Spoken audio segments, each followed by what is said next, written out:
सरदेसाई वाड्याच्या बाजूलाच आपल्याला ही प्राचीन मंदिरं पाहायला मिळतात. संपूर्ण दगडी बांधकाम, त्यावर केलेली सुंदर कोरीव काम, नक्षीकाम, हे सगळं पाहताच आपल्याला जाणवतं की ही मंदिरे किती प्राचीन आणि समृद्ध असतील, कशी बांधली असतील.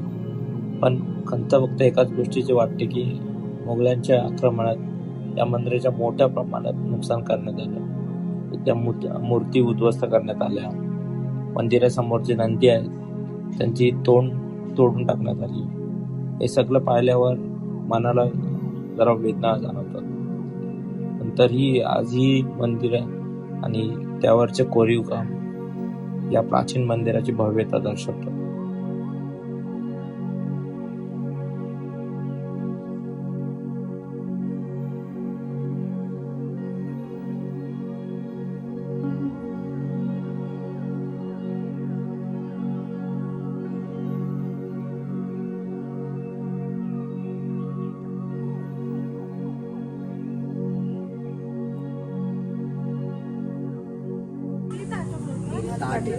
भीमाचं ताट, महाभारतातला भीम होता असं बोलतात, त्याचं हे ताट आहे.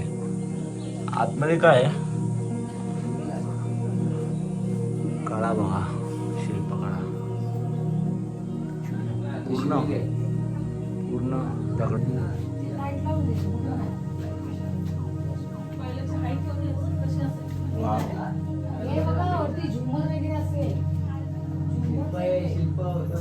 इथं शिवकालीन शिवलिंग आहे.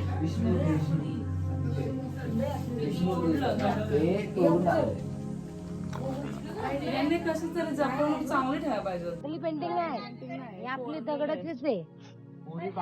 कसं कोरलं दगडावर एक कोरीव काम आहे. Let's see.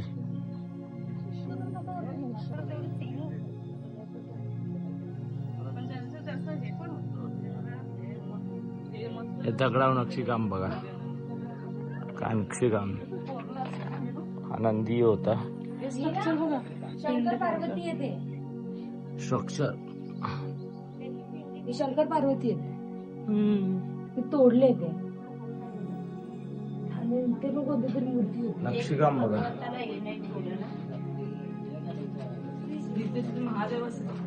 इथे पण महादेवाचं मंदिर आहे, शिवकालीन महादेवाचं मंदिर.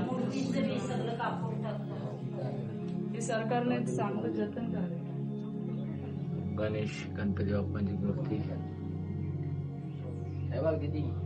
इसके वजह से बोलता हूँ कभी भी ऊपर पाया पड़ने का, नीचे वो किधर राक्षस? वरती नाही पाया, म्हणजे कुठल्या मंदिरात वरती पाया पडतं, वरती म्हणून गणपती बाप्पा इथे आहे, खाली बोलतात राक्षस असतो. हे सर्व तुम्ही काम बघा ना, ते दगडी एकात एक फसून बनवलेले आहे.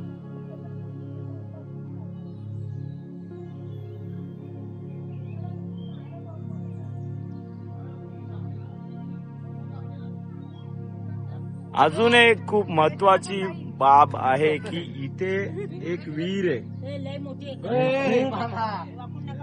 खोल आहे. उमरटला आमची धोदामी भाव आहे, तिच्या एवढीच आहे. समाधी मारतो पाणी पिला असू पण शकतो. Let's go. छत्रपती संभाजी महाराजांचा स्टॅच्यू इथं उभारलाय.